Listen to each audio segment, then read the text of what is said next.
Here we are at Farley's office. One cannot say that ethics play a very large role in his life. Look at the headlines pinned to the walls, like trophies of bad taste. Perhaps we will finally begin to understand the reasons for his persistence in tarnishing your reputation. Perhaps.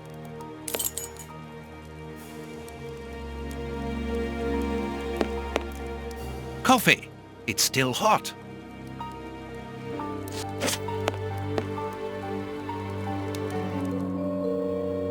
Cigarettes, an ordinary, inexpensive brand. A press card. Osmond Farley. It's his overcoat.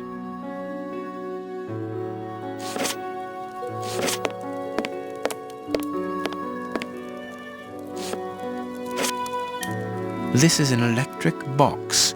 Interesting.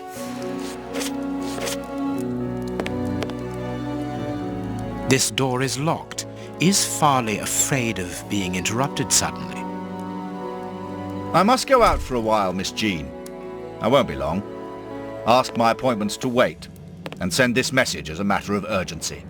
Mr. Osmond Farley, I presume? Messrs. Holmes and Watson.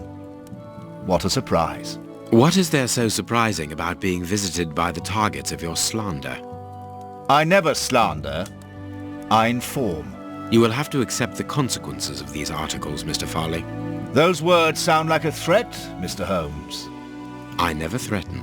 I merely warn. You don't frighten me, Mr. Holmes. I know all of your little secrets. And soon all of London will find out what really hides behind the facade of the impeccable detective. Thanks to my work, the whole world will discover the true Sherlock Holmes. Gentlemen, I don't wish you a good day. What a bore! Even to the point of refusing to shake our hands. Which means that we can avoid having to wash them. Did you notice the crumbs on his jacket? He had just finished eating and his hands will be covered in grease, the same as his mouth. Slovenly habits. That's quite disgusting, Holmes. Do not be deceived, Watson. The workmanship in those tailor-made clothes indicate that he is a man who takes pride in his appearance.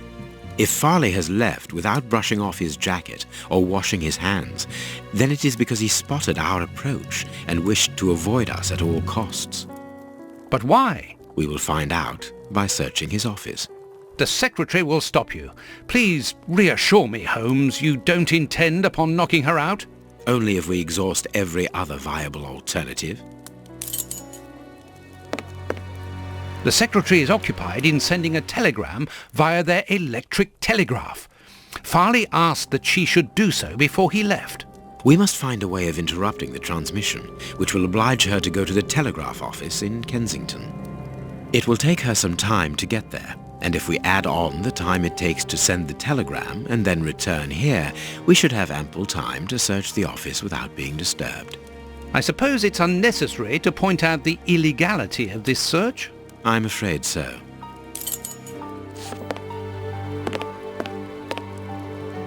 Closed. I need a tool to remove the lid. This is an electric box. Interesting. I need a tool to remove the lid.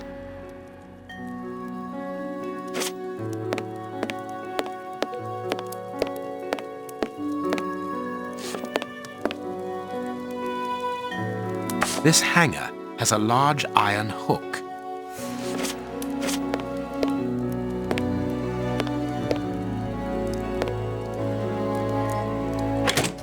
I can hear an electrical humming.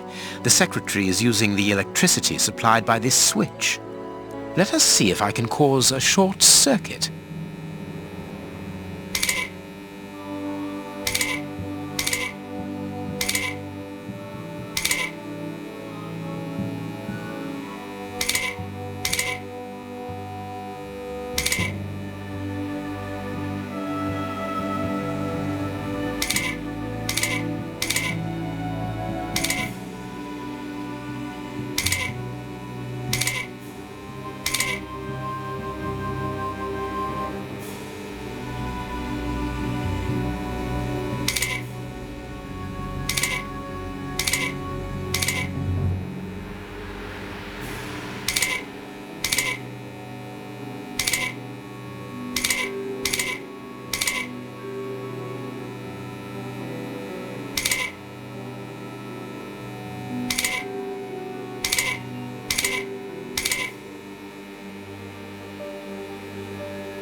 There we are. It is simplicity itself. Oh, that's just too bad. Get out quickly, Watson. I'm going to hide here.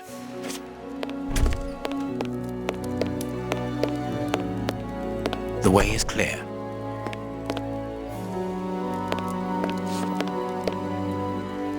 Let's go, Watson.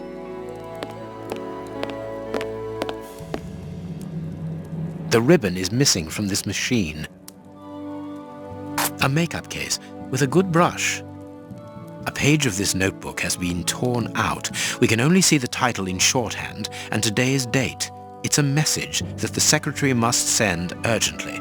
I'm going to recopy it. You can read shorthand? You never cease to amaze me. Were you a secretary before becoming the great Sher? Perhaps. But no, a man must have his secrets.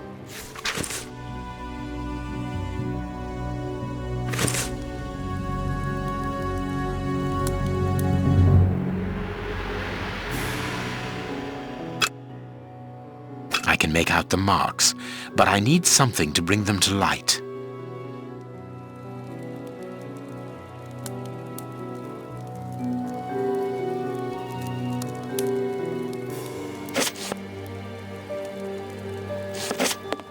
Here is Farley's secretary's telegram. Nothing special here.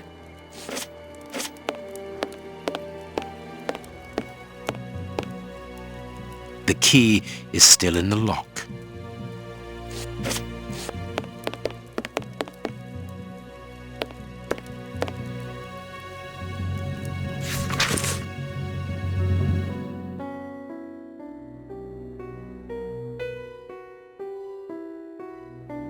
This paper only just escaped the flames. But who is this note about? And who wrote it? I will deal with it later. This book has fallen down from the shelf. The Adventures of Sherlock Holmes. My word! It's my stories about your investigations. A real investigative reporter must have read them, my dear Watson.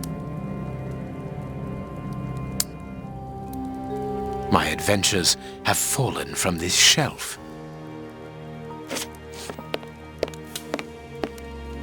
Someone closed the curtain as though he wanted to maintain his privacy. This cabinet has a lot of drawers, each marked with a letter. There is surely a great deal of information in them. But we can't open all of them. We must know what we are looking for. A bunch of keys, a telephone, a technological marvel. A number was written next to it quite recently. A fine, educated hand. Holmes, this number seems very familiar. Yes, but let us dial it to be sure. Miss, get me 1313, please. It is Scotland Yard, of course. I'm beginning to understand. Lucky you.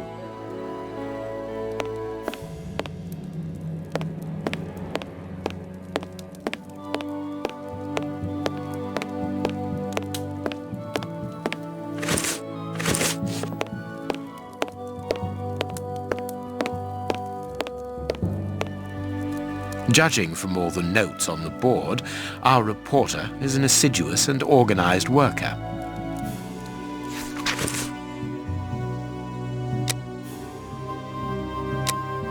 A photograph of Prince Woodville. Farley is evidently also interested in this affair.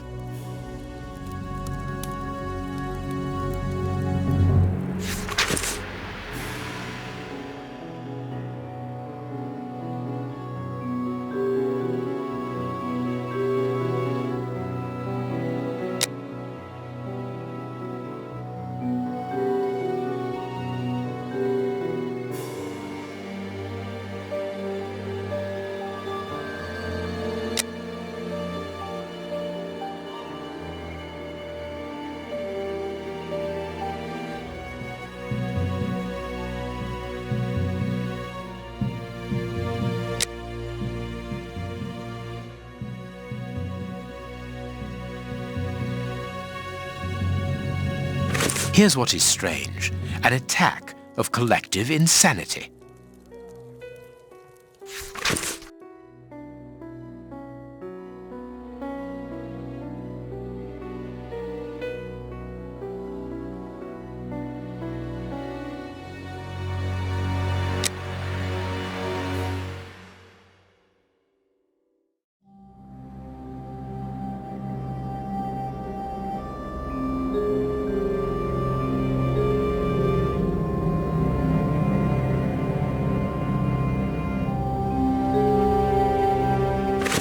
horrible story, and rather a strange one.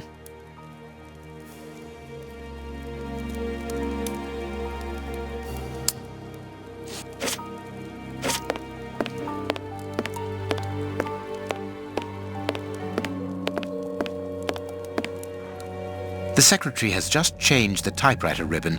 There are smudges of dark blue ink.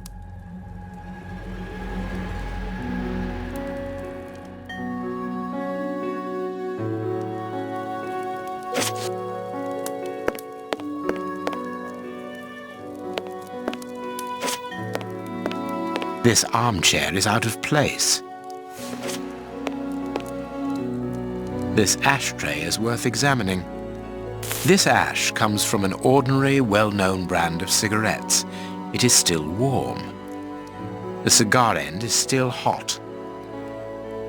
This cigar is of a fine quality. It must be very expensive and difficult to obtain. And it is not even finished. What a waste. Farley was not alone when we arrived at his secretary's office. You're thinking of the owner of the cigar. Yes, the reporter smokes ordinary cigarettes. Can you smell the subtle scent of gingerbread? That is the characteristic odor of a Habano Clarissimo. Our mysterious visitor is a rich man, Watson. This category of Havanas is exorbitant, and I cannot imagine a cigar lover crushing out such a marvelous smoke before finishing it. Since we saw no one leaving the building, that must point to a secret exit somewhere. How are we going to find it? By retracing Farley's steps from the moment before we arrived. Look, this room is teeming with clues.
I understand what you want to do. It's an old trick.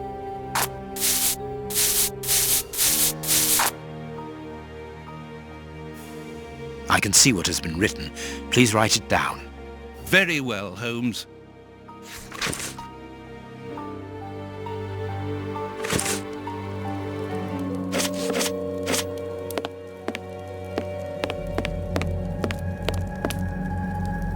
I wonder which drawer the secretary was interested in. The DF drawer, of course, the one in the message that we deciphered from the secretary's desk blotter. Closed. The DF drawer, of course, the one in the message that we deciphered from the secretary's desk blotter. There are a lot of cards. How to find the right one? These blue stains come from an old typewriter ribbon. This card has been removed recently.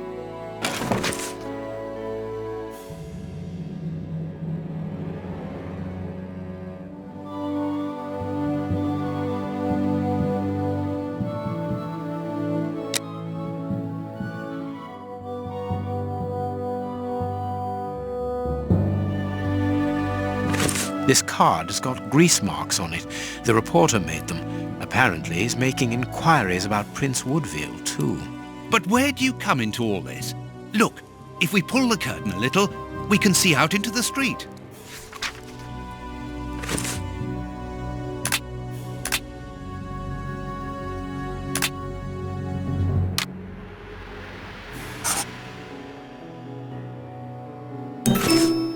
Farley consulted a card while he ate, which was given to him by his secretary just before she changed the ribbon on her typewriter. The reporter's greasy fingerprints are all over the card. When he went to file it away, he glanced automatically out of the window and saw us in the street. He closed the filing cabinet and rushed to lock his office door. In his haste, he pushed his chair aside, but didn't think to return it to its place. Precisely. He then hurried to tell his visitor of our arrival and showed him the way out. He then threw a piece of paper into the fireplace. But we still don't know how the cigar-smoking visitor departed. The answer lies in the direction the reporter took, Watson. At a certain moment, he would have been in a place where he had no logical reason to be. Look at our deduction board, and then let us go to the place where the reporter should not be.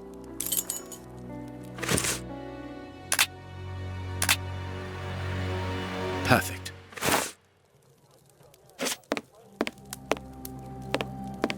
Yes, Watson. In his haste, Farley dropped this book, taking it from the shelf. Let's search this place. There's a control box built into the filing cabinet.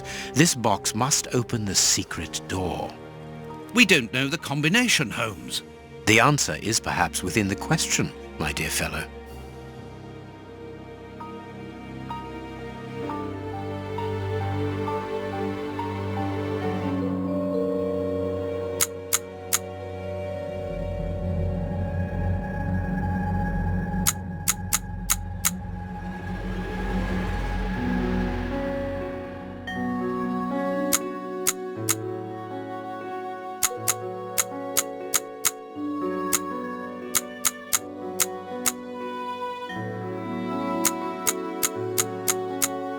There we are.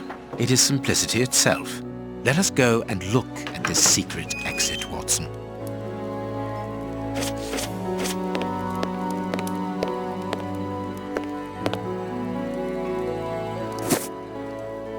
Chance has smiled upon us, Watson. This hat was almost certainly abandoned by our mysterious visitor. Imagine the scene. In his hurry, the cigar man drops his top hat. The door closes. The hat is caught beneath it. Fearing above all that he should be discovered, he does not attempt to retrieve it, instead preferring to flee. Who would take such action to avoid meeting us? I cannot tell as yet, but it is certain that he carries the advantage of knowing us. We must discover his identity in order to redress the balance, and this hat will help us. Let us return to Baker Street. Our man left his sandwich unfinished.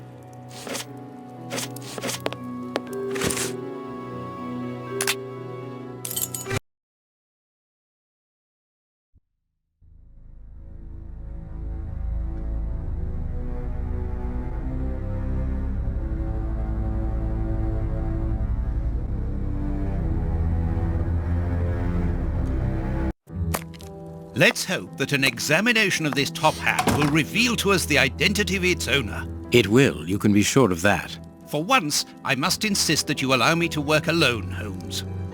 As you wish. Take your time. I will examine this hat at my work table.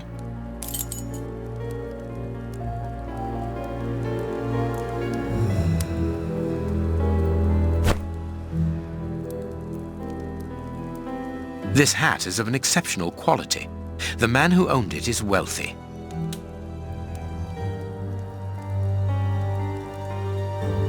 Someone has changed the ribbon for another, more modern one, which shows a certain taste for current fashions. Not a mistress, but someone who pays attention to details. This man is married. His hair is graying, and judging by the odor, he puts camphor on it. He is probably in his early 50s.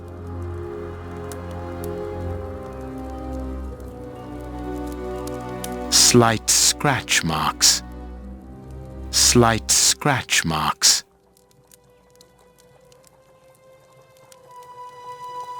This hat was made to measure by a well-known hatter located near the Old Bailey.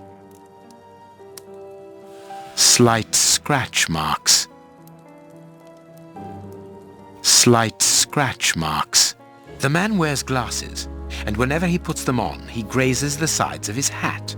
This would suggest that he is educated and long-sighted rather than short-sighted. heat marks, and a strong smell of tobacco. A cigar smoker, which confirms that this hat belongs to the reporter's visitor. I now have an excellent description of the man that I am looking for. The journalist's mysterious visitor is in a profession highly placed on the social scale. He is rich and married. He must have called Scotland Yard in Farley's presence. He frequents the law courts, from which he makes his purchases. This man is a judge. Let us look through my files to see if I can identify this judge. I have a memoir on the most influential judges.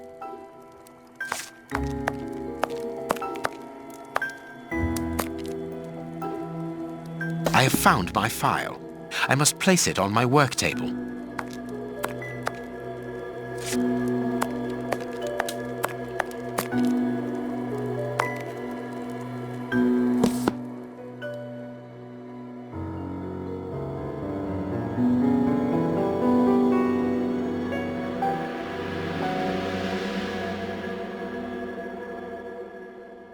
That's not right.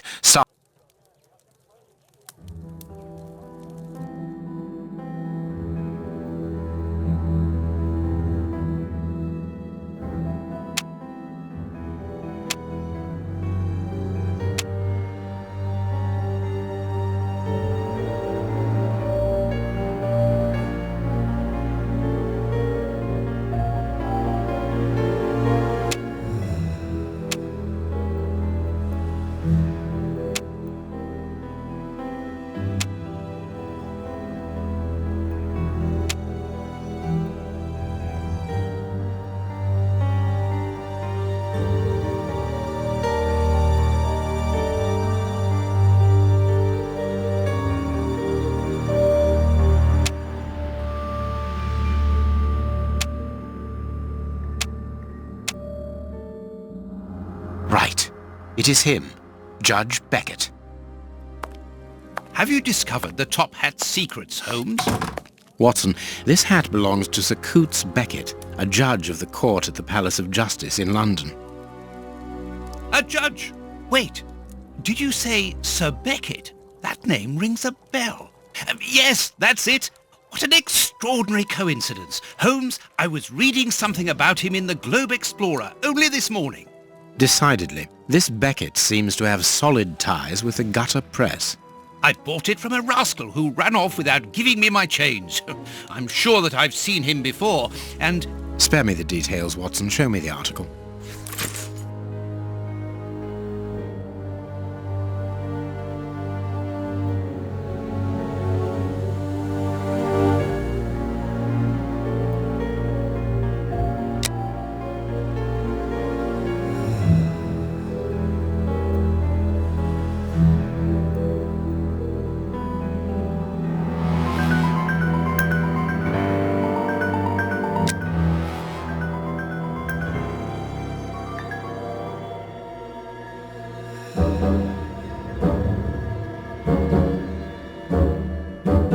So, Lady Beckett is on holiday in Portsmouth. That means her husband is at home alone. Good. We shall pay a courtesy call, Watson. With a little luck, we shall leave with a few habanos clarissimo. That you should interest a judge of the High Court isn't surprising. You have solved so many criminal affairs that there are 1,000 reasons why a magistrate should be interested in you. But why should this one feel the need to act in shadows? It's true that it's surprising. Perhaps he simply wishes to avoid being seen in the company of this Farley fellow. Mr. Kirby, our local postman, owes me a favour. He'll give me Beckett's address. At this hour, he should still be at the post office. I'll go there, Holmes. Good, Watson, but be quick about it. While you're gone, I'll make preparations for our visit.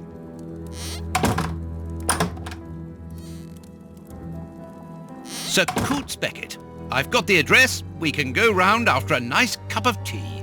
Don't get too comfortable, Watson. We're leaving immediately.